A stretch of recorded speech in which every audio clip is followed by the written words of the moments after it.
Welcome to day 11 of our Bible Books Challenge.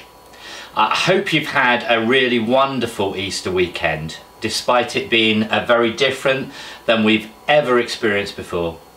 Chatting with my family, my eldest grandson shared with me how much he has loved doing the Bible Books of the Challenge. I've mentioned that a few times already.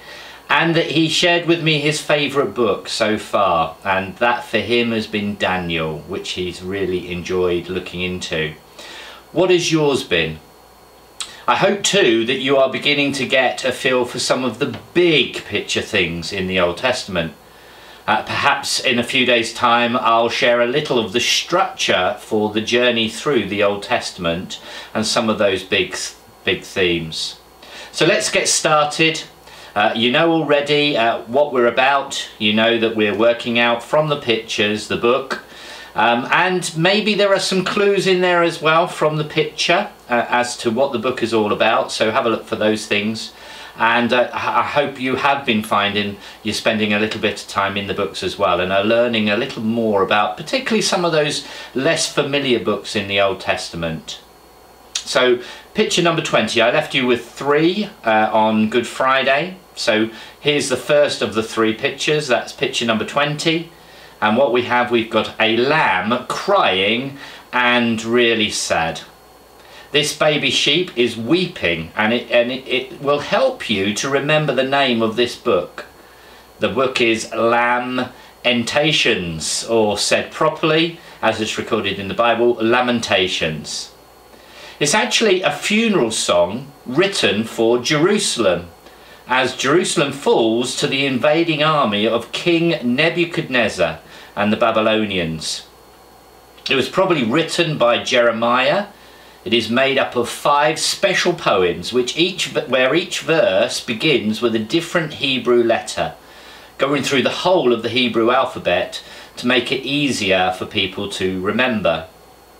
Even in the midst of the tears, Jeremiah doesn't forget to remind us the faithful love of the Lord never ends. His mercies begin afresh every morning.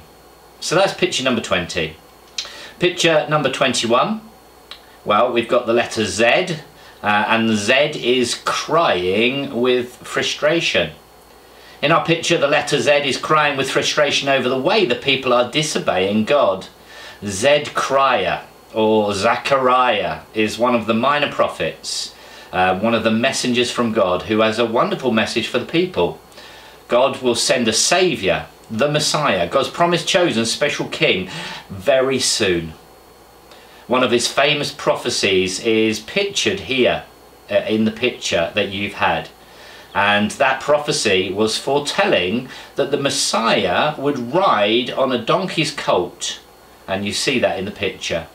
And obviously we were remembering those things on Good Friday and going back to Palm Sunday, especially last weekend. That reminds you of all that we've been celebrating.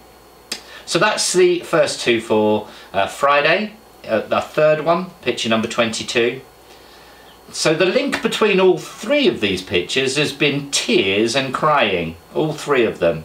And well, this one, actually one of the things I did want to remind you as well is Zechariah wrote at the same time as Haggai. Another connection there, as we've already done Haggai, and both of them point to the great news that the Messiah is coming and it's getting nearer. Anyway, picture number 22. We have a jury and a weeping prophet. Now, the jury helps us remember the prophet's name, Jeremiah. I'm sorry of these puns and these similar sounding things. You obviously know it's one of the major prophets recorded in the Old Testament, and that's Jeremiah. Now, Jeremiah prophesied. He told about things for the future, particularly to Judah, and about Judah's exile, that it would last for 70 years. And it did. So he prophesied before it happened. And they were in exile for 70 years. Now, he is still speaking God's words to the people when the city of Jerusalem falls to the Babylonian army. And he is so sad when King Nebuchadnezzar destroys the temple that was so special to the people. Jeremiah is often called the weeping prophet. as it was so sad for him to see all this happen in his lifetime. And he cries and tells us that God cries too. So there we have it. There's our 3 pictures for this week. Here's pictures for today. So we've got 2 of them, and I'll give you the answers tomorrow. So here's picture number 23 and picture number 24. That's great. Good. I've had many comments from people saying how much you've been enjoying these. I know that for many of you the pictures have been quite hard, but we'll see how that goes, and keep working at it, keep looking. You might want to use the contents page at the beginning of your Bible and maybe tick some of them off that you've already done, the ones we've already got, and that will narrow down a little bit so that you can try and associate the picture with your particular the particular one. So there we have it. There's the next 2. Remains for me to say, have lots of fun, stay safe, and I'll see you tomorrow.